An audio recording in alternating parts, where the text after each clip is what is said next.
What's up, everybody? It's Nick with Who Dat Travel. Now, I have been asked this many times by many different people. If you only have one day to spend at Disney's Magic Kingdom, what should you do? Now, this is a tall order, but it is doable. But you will need a plan.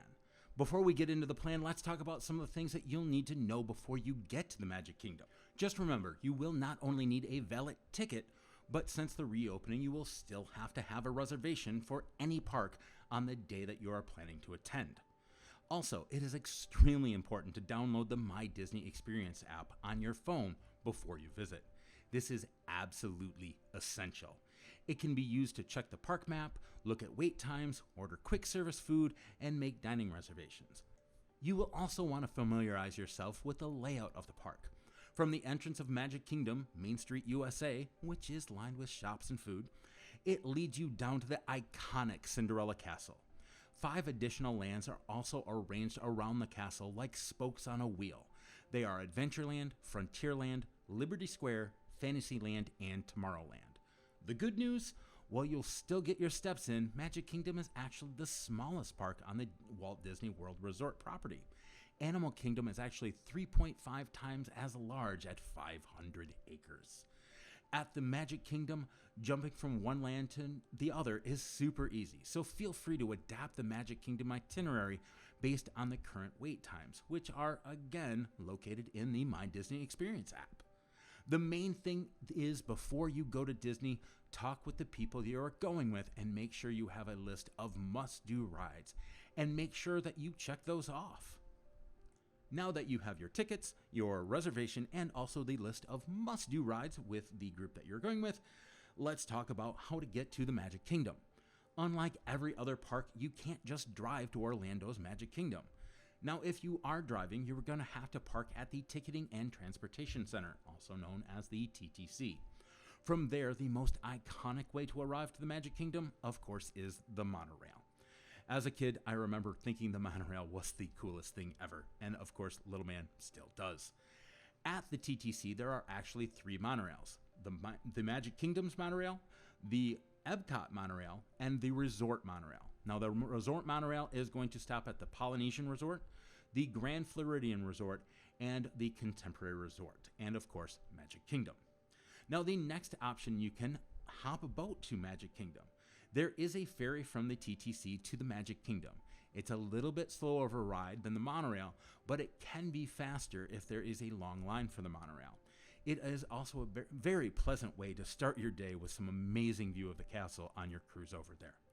In addition to the ferry, there are water taxis that run from the Polynesian Villas and Bungalows, the Grand Floridian, Disney's Fort Wilderness Resort and Campground, and also Disney's Wilderness Lodge to the Magic Kingdom. Finally, you can also take a bus over the Magic Kingdom.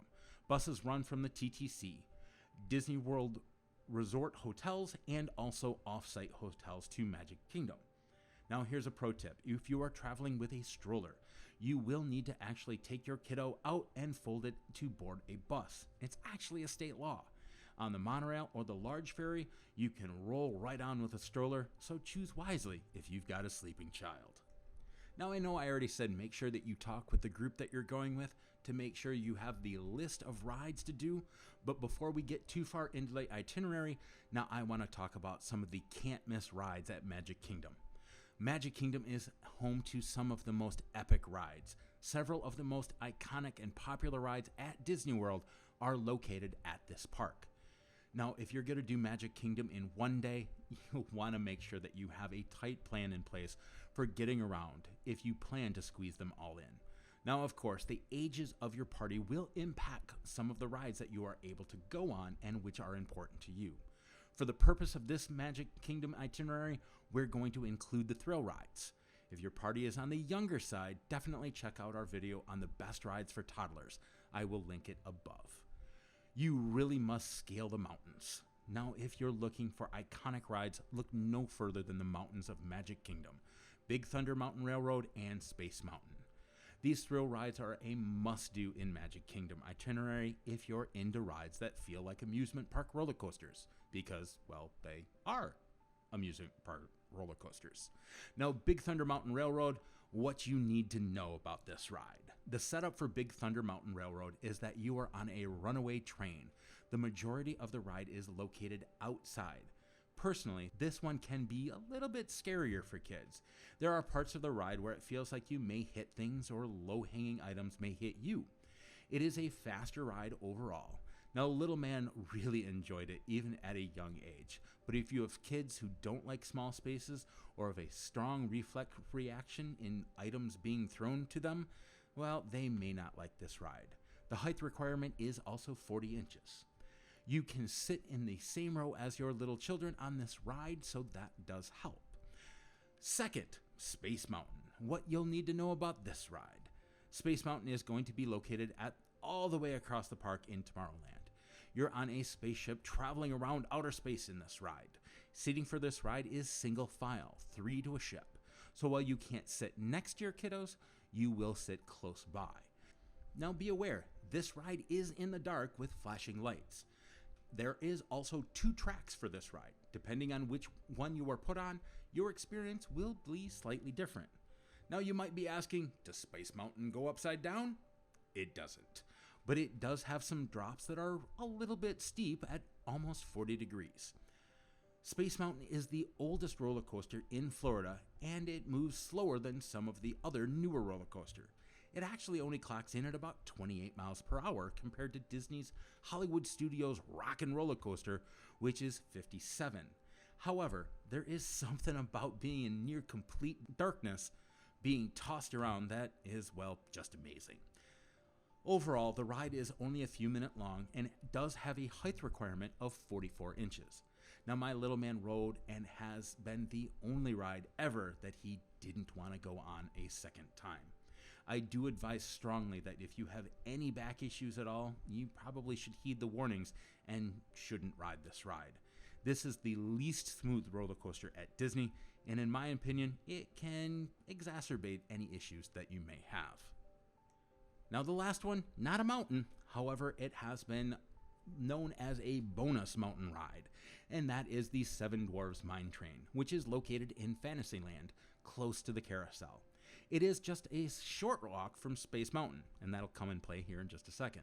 This ride is themed around the vintage favorites Snow White and the Seven Dwarfs. Now you'll journey into the dwarves' mine in mine carts. Seating is 2x2 and has a second row for a total of 4 people per cart.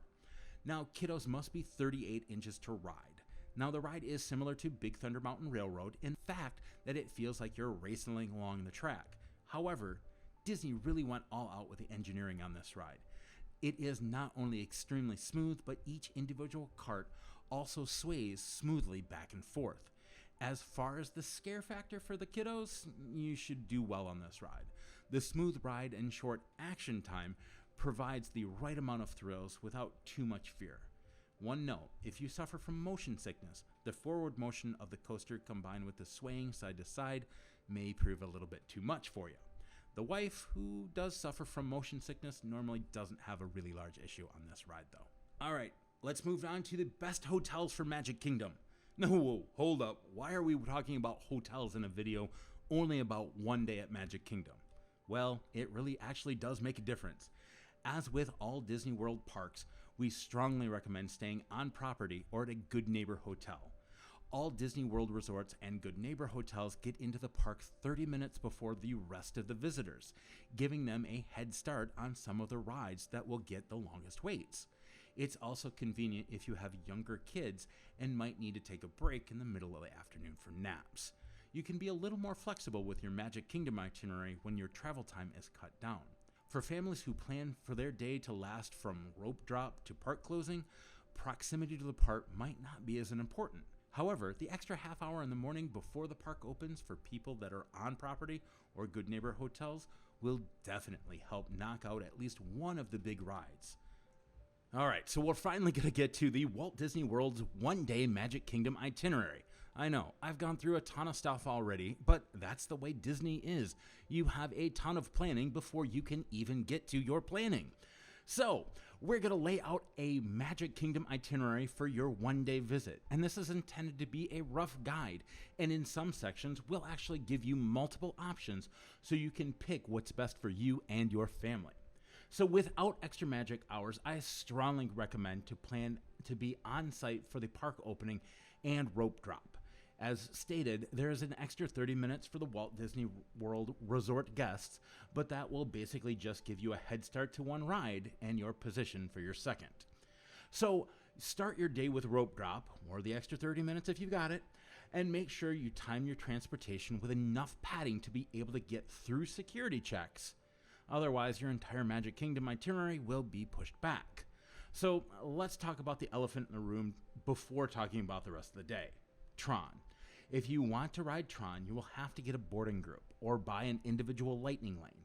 If you're lucky enough to get a boarding group, you will have to ride when your group is called. If you buy a lightning lane, you will get the next available time. Okay, so with that being said, let's go down to the rest of the day. For your first ride, you want to pick one of the mountains that's most important to you. Personally, I'd go with Seven Dwarfs Mine Train because it is centrally located and normally has some of the longest lines throughout the day. Even getting there with a 30-minute head start, you may see times of 60 to 90 minutes in my Disney experience. And also in my Disney experience, my experience with Disney, the wait time is normally around 30 minutes, even if the line is wrapping around back near Storybook Circus. Once you're off Mine Train, you will need to prioritize what your party would like to do next. I know, I said that this was an itinerary, but you really need to talk to you and your family to see what is best. So really though, if you want to ride Space Mountain and Buzz Lightyear's Space Ranger spin, I would head there.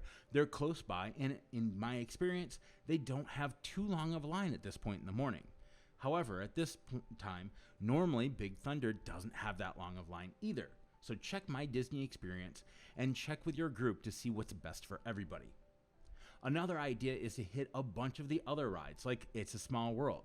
Now, personally, I'd recommend waiting a bit later in the day for this one, but things like Pirates and Haunted Mansion could be a good next one to hit in the morning as well. Lines in the morning are normally shorter, but can vary, and honestly, morning lines tend to be short since others are hitting thrill rides, but these are rides that the queue will normally get a little bit shorter in the day. Also, if you've got little kids in your party and you don't want to use Rider Swap, by the way, if you don't know what Rider Swap is and how it can help you, check out our video explaining all about it. I'll link it above. Anyway, with little ones, you can check out Dumbo the Flying Elephant, Barnstormer, Little Mermaid, and the other Fantasyland rides, including Peter Pan's Flight. Now, the first three rides, Dumbo, Barnstormer, and Little Mermaid, they normally don't get that long of a line and can be used as filler rides when the line gets long. Now, a filler ride, if you're not sure, is a ride that are not headliners and normally don't have that long of a line, but they're still fun. Now, Peter Pan's Flight, well, that's another story. It can get a gigantic wait line, or a long line, sorry, and you will need to talk to your family to see if a 2-minute ride is really worth a 75-minute wait or not. By this point, it will probably be time to think about lunch at Magic Kingdom.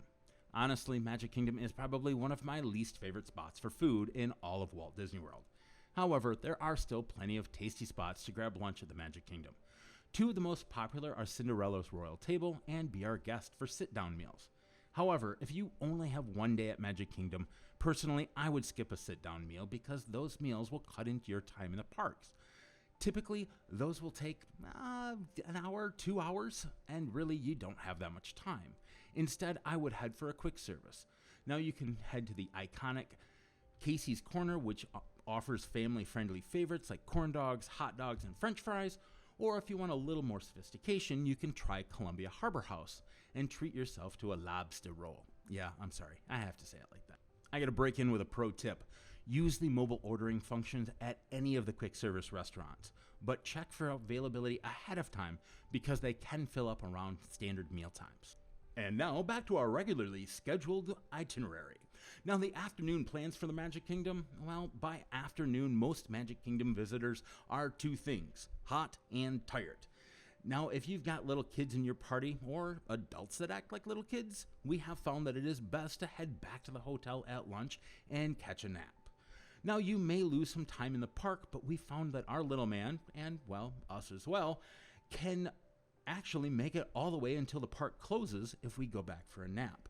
and we miss the hottest time in the park. However, if you don't need naps, go ahead and stay.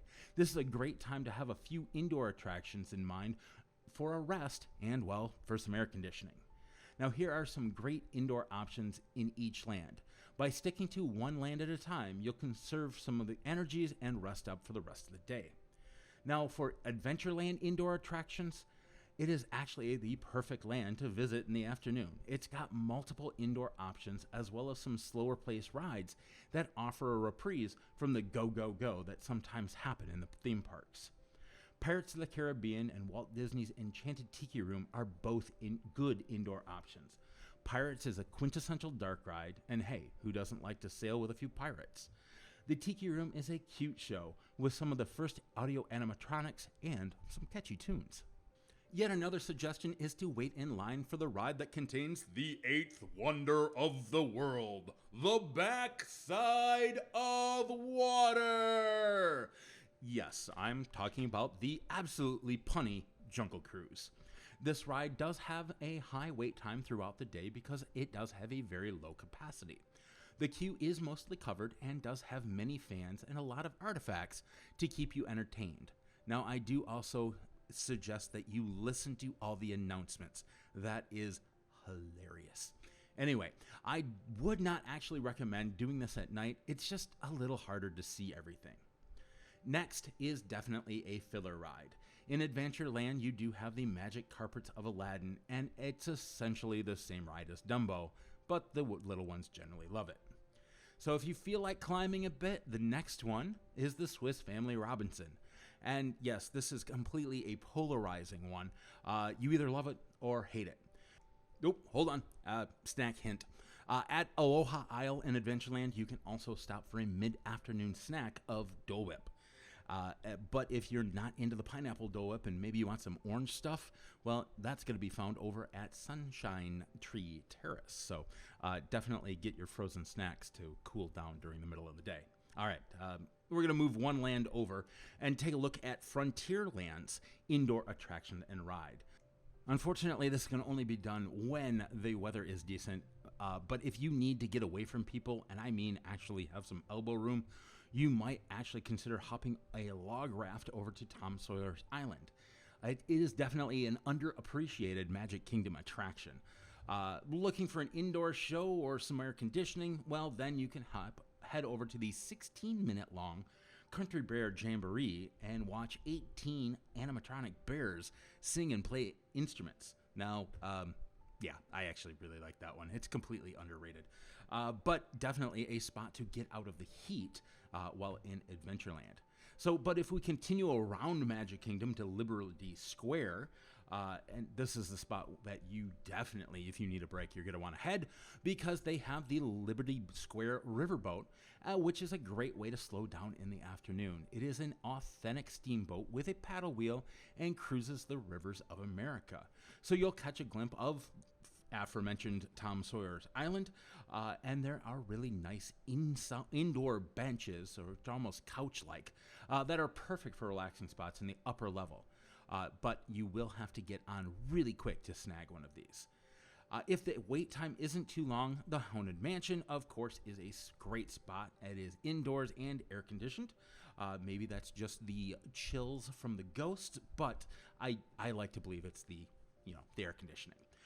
The queue is outside, and let's be honest, it just feels more authentic to ride Haunted Mansion during the night, so that's normally when I try to ride it.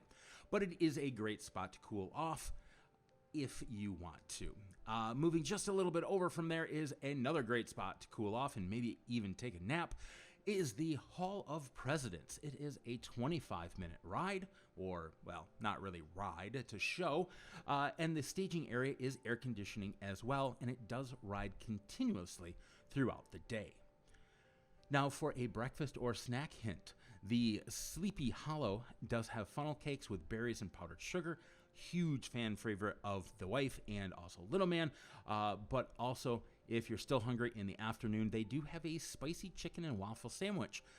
It has a little bit of spice to it. It kind of sneaks up on you, kind of like those ghosts.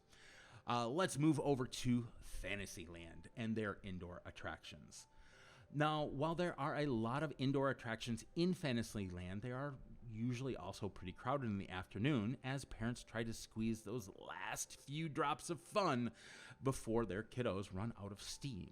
Now, our recommendations are for the Magic Kingdom itinerary are going to be going to Under the Sea Journey of the Little Mermaid. This ride does continuously load and normally has less than a 25-minute wait time.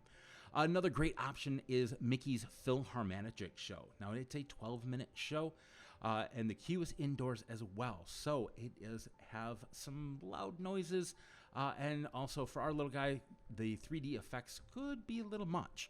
But at the end of it, don't forget to turn around to see Donald. Well, we'll just leave it at that. I don't want to give too many spoilers away. Moving over to Tomorrowland and their indoor attractions.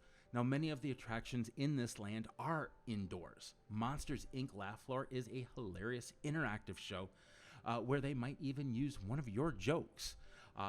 If you're looking to sit down for 21 minutes, also, you could check out the Carousel of Progress. Other filler rides in Tomorrowland include the Tomorrowland Transit Authority People Mover, or as just everybody calls it, the People Mover.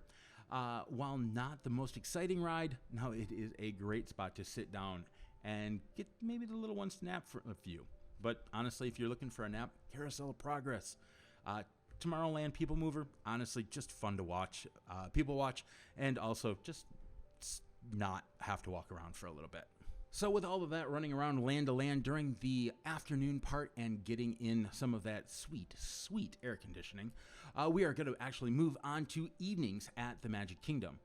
If you want to see the fireworks in all of their glory, you will have to line up early. Now, sometimes it can be as early as 2 hours before the fireworks for some of the best spots. It is possible to see much of the fireworks from the sides, so if you're not into watching the fireworks or don't mind a subpar spot, this is an amazing time to get a few more big rides out of the way. You can also see some amazing firework views on different rides, like the People Mover or even the Tomorrowland Speedway. This also helps with kids that are a little sensitive to the loud noises of the fireworks, but still provides a beautiful show. If you have some gas in the tank, staying past the fireworks is a great idea for a few reasons. First, this allows a lot of the crowds to dissipate after the fireworks. A lot of people will leave after watching the fireworks, which leaves the line for the rides much shorter. In my experience, you can really ride a lot of rides in the last hour of the park being open. Rides like Pirates, It's a Small World, and many others can be walk-ons in this last hour. The final piece of advice is if there are rides that you haven't been able to ride, get in line before the closing time of the park. In other words, if the park closes at 10, if you get in a line at 9:59, you will be able to ride that ride.